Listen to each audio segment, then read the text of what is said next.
नमस्कार फ्रेंड्स। कल हमने कबड्डी के अंदर वेट कैटेगरी को देखा और जिसमें आपको अलग अलग कैटेगरी में अलग अलग वजन है जो उसका क्राइटेरिया बताया। आज हम देखेंगे खेल की शब्दावली, टर्मिनोलॉजीज ऑफ गेम। खेल में मुख्यतः क्या क्या शब्दावली यूज होती है उसके बारे में हम देखेंगे। तो इसमें जो 7 नंबर पॉइंट दिया हुआ है, cant the repeated and clear chanting of approved word kabaddi while raiding will be called as cant. यानी रेड करते समय जो कबड्डी का मंजूर या फिक्स किया हुआ शब्द होता है, कबड्डी कबड्डी, या उसको शॉर्ट में आप अलग भी बोल सकते हैं, उसको बार बार उच्चारण करना 30 सेकंड मैदान के अंदर सामने बार बार बोलना कैंट कहलाता है। उसके बाद में आती है raid. When the raider enters the opponents court और half with cants to attack, it's now as raid. यानी कि जब रेडर हमला करने के लिए उसी कैंट को बोलते हुए सामने वाले कोर्ट में जाता है या घुसता है तो उसे रेड कहा जाता है। आगे दिया हुआ रेडर, उस रेड को करने वाला raider. The player who enters into opponent's half with cant is now as raider.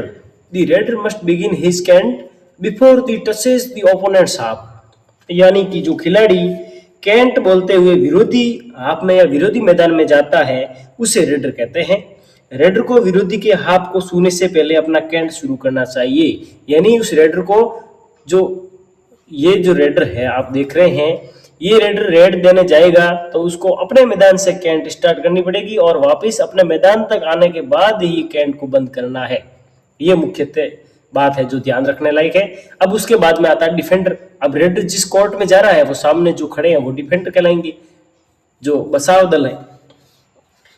Ajay इसको आप पढ़ेंगे। Every player in which half the raid is being made will be called as defender.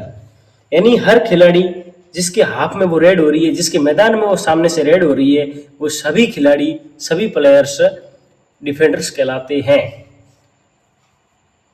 उसके बाद में हम देखेंगे आगे पॉइंट है to put out a defender. If a raider touches a defender without the breach of rules of play, or if any part of the body of a defender touches any part of the body of the raider and then the raider touches his own half with cant, the defender is said to be out। ये defender कब out होता है? तो आसान सा नियम है कि अगर कोई रेडर खेल के नियमों को तोड़े बिना किसी डिफेंडर को छूता है या टच करता है और डिफेंडर के शरीर का कोई हिस्सा रेडर के शरीर के किसी भी हिस्से को टच कर लेता है या संपर्क में आता है और फिर रेडर अपने ही जो मैदान होता है उस मैदान को कैंट के साथ वापस प्राप्त कर लेता है या वहां आ जाता है तो वो डिफेंडर आउट माना जाता है। अगर रेडर ने 2 डिफेंडर को टच कर लिया और टच करने के बाद वो सेंटर लाइन पर वॉक कर रहा था और तब तक एक डिफेंडर पीछे से आया और उसने बैक कवर कर लिया और उसको उस सामने वो मैदान तक नहीं जाने दिया, अपने ही मैदान में रोक लिया, तो वो डिफेंडर आउट नहीं माने जाएंगे।